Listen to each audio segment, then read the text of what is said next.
Greetings, Internet Drinking Buddies. My name is Link, the show's name is Tobin and Chuggin, and on this episode, I'll be imbibing Ouzo by Metaxa.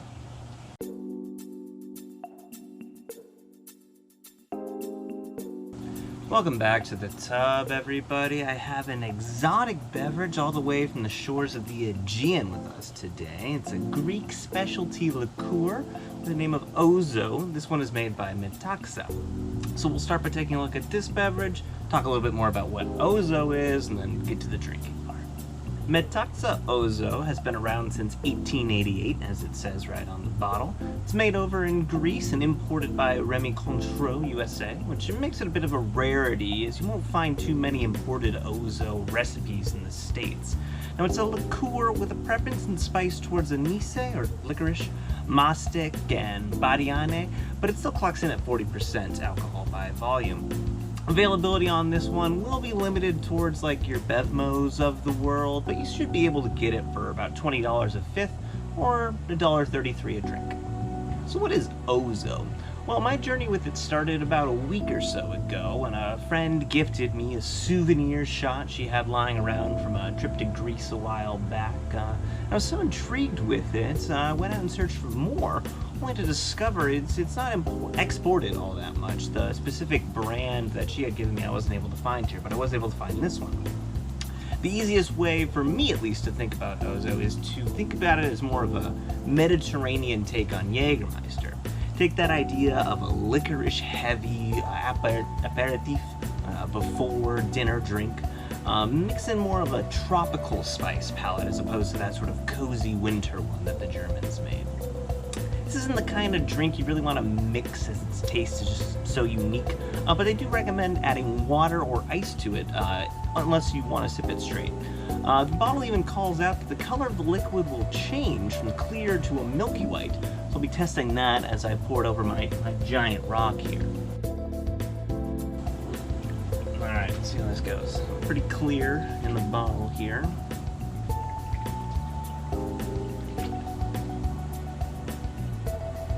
Smells like licorice.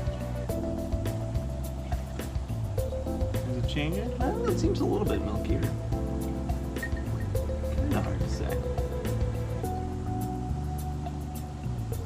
Maybe it worked, maybe it didn't. Oh yeah, I definitely think it's milkier than it was before. You can kind of see it mixing around in there. That's fun.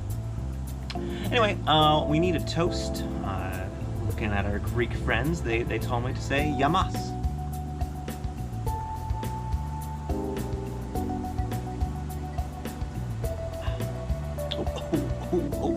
Okay. A bit of a different kick when it starts to slide down the throat here.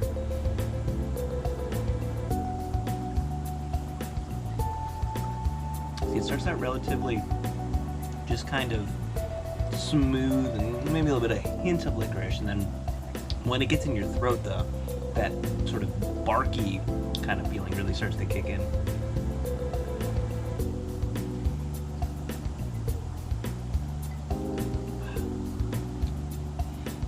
You know, the aftertaste that comes with it, I can almost smell it.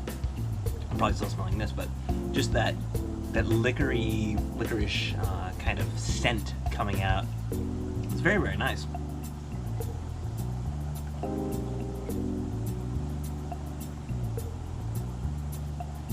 And there it goes.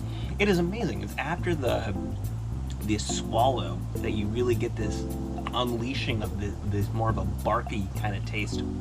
And then, because it starts out very kind of subtly licorice, you get that bark as soon as you swallow, and then you kind of start to exhale the rest of the licorice.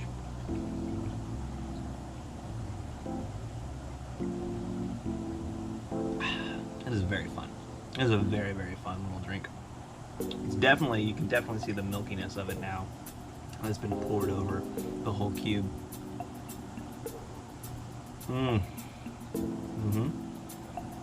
Bark.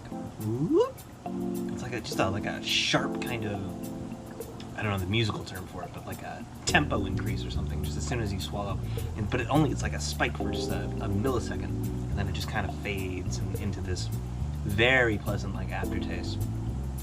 This is the kind of thing that I think, due to its more like light nature, like I compared it to Jägermeister in the beginning. Jaeger's got this kind of heavy, just like warming you up overall kind of taste, and this is definitely more of a lighter kind of like, well, it's an aperitif. You know, you're supposed to have it before a meal. It kind of like gets you ready for it. It's not too heavy. It just kind of flows with what will be the meal. It doesn't wrap up the meal.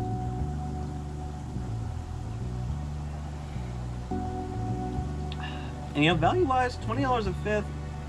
Obviously, that's, you know, it's not cheap by any means, but you compare it to some of the premium liquors we've looked at, and $1.33 a drink is perfectly reasonable for something so kind of specialty that has to be exported from Greece. I think it's a very reasonable price for what you're getting from it.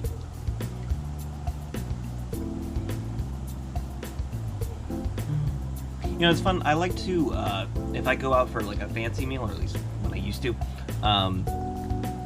get like a pre-dinner cocktail. You know, one of my favorite steakhouses, House of Prime Rib up in San Francisco, I always get like a lemon drop or something like that, a pre-dinner cocktail, and then you have like a glass of wine or something with your steak, and then maybe get like another, like a coffee type thing to finish up dinner. Like having those different drinks throughout the meal, before, during, after kind of thing. This is, I think, a very fun sort of bottle that you can have around for, like, hey, you know, you're having a dinner party, or, you know, hopefully like you'll be able to have those at some point in the future, and everybody's like kind of, oh, well, the meal's not ready yet, but everybody's kind of there, and you pour one of these, and it's a very, like, oh, you do the party trick, and now it's milky, and everybody's kind of like, oh, licorice-y, yeah, it's fun. And then you kind of settle into the meal, and it's a nice kind of warm-up beverage. I really do find an interesting niche for that with this. I honestly don't have too much bad to say about it. Obviously, if you don't like licorice, stay the hell away from it, because you're immediately going to want to spit it out if you don't like licorice, and that is a significant portion, I think, of people. But if you do, then it definitely checks the boxes. As far as it compares to other Ouzos, it's difficult for me to judge, just having only had this one and a shot of a different one a week and a half ago. So for what you can get in the States, I think it's the most popular one, and there's typically a reason for that. Like, usually they export a good one, or at least people will drink a good one. So I can't compare it to other ones. I can only compare it to what's available here, and this is available here. It's very good.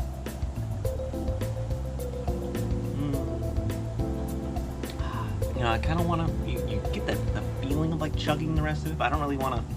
It's so like just nice and smooth to sip from. I don't want to do that, so I'll probably just kind of keep enjoying this. But that's basically the end of the review.